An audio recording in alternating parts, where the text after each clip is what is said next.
All right, guys, welcome back to my channel. Today what we're going to do is we're going to talk about this box right here. Now, this box is a little different. Check it out. It's got screws in it.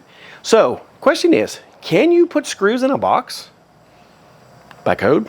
Well, let's find out. Let's talk about this box first, and then we'll talk about the code issue. Now, this box you would use to cut in the wall here, close to a stud. So basically, if you had a nail-on box on here, and you had to take it out for whatever reason, you had to remove it because it had nails through it, and you had to, whatever the box, damaged or whatever, you can put one of these in. Or you can cut this in like a cutting box, and you can put it right next to the stud.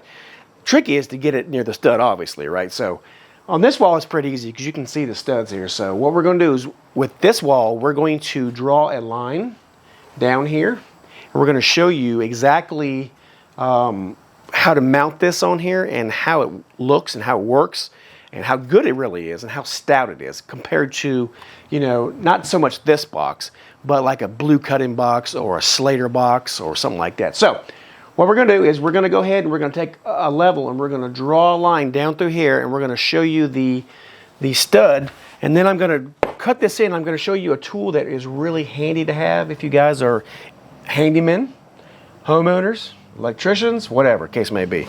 So let's go ahead and draw a line down the stud. We'll get a level and we'll start. All right, so what we're going to do is we're going to try to find the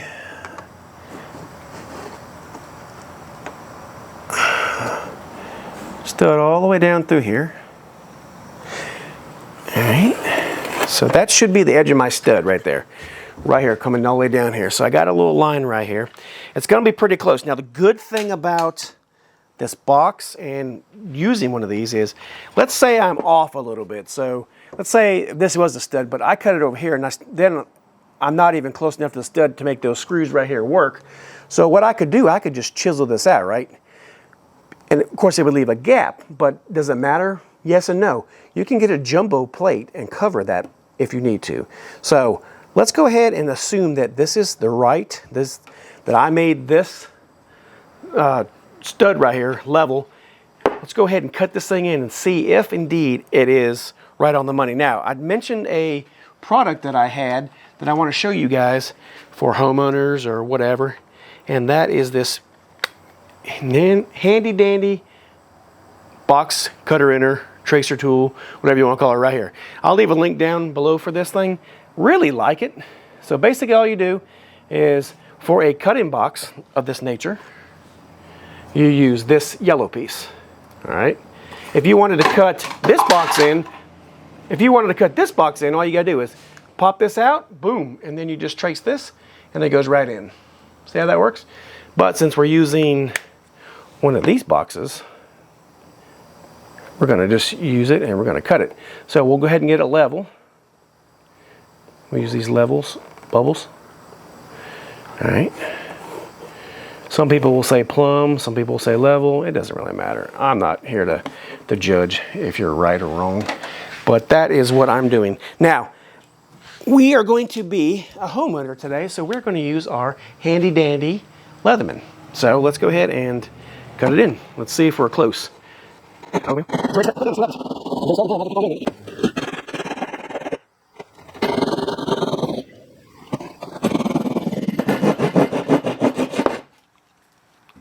Yep, we're pretty close. So that's great. So what we'll do is we'll get the box and we'll see if it fits. Oh yeah, that is a good fit. Beautiful. Here we go. So now all we gotta do is take a screw gun and screw it in here. So let's see if that works. And see, the good thing about it is you want to recess just a hair because you want it, you know, receptacle not to be flush on the wall so everything looks good. So I like to come back just about 1/8 inch or so, kind of like what you see right there, and we'll just screw her to it. All right, let's go ahead and get the screw gun in here, and we'll just throw the screw right in it. And just like that, it's in there. And it's stout. Look at this. You're not going to move it.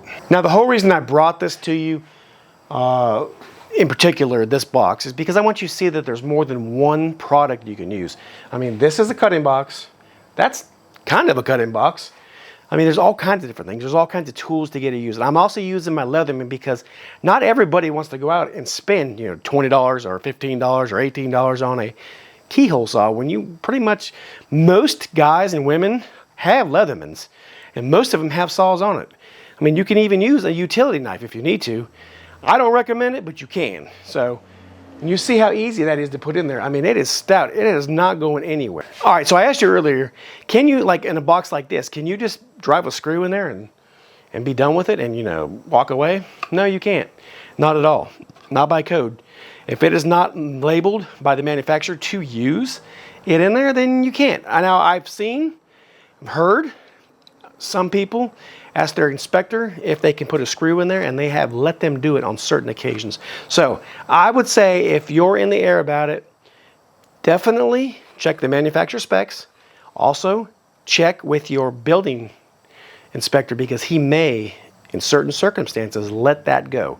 So anyway, I'm not going to get into a big conversation about that. Drop a comment down below, though, if you had an issue where you've had to put a screw in it and the inspector let it pass. So anyway, super great box. Keep in mind that you have to worry about your cubic inch rating on these kinds of boxes, guys, because that is important. You don't want to overfill this box because it will indeed easily get overpacked because there's a lot going on in this box right here. I mean, you can see how wide open that is and how that is not. So definitely keep that in mind as you're figuring in how many wires your devices, whether it's going to be a GFI or what have you.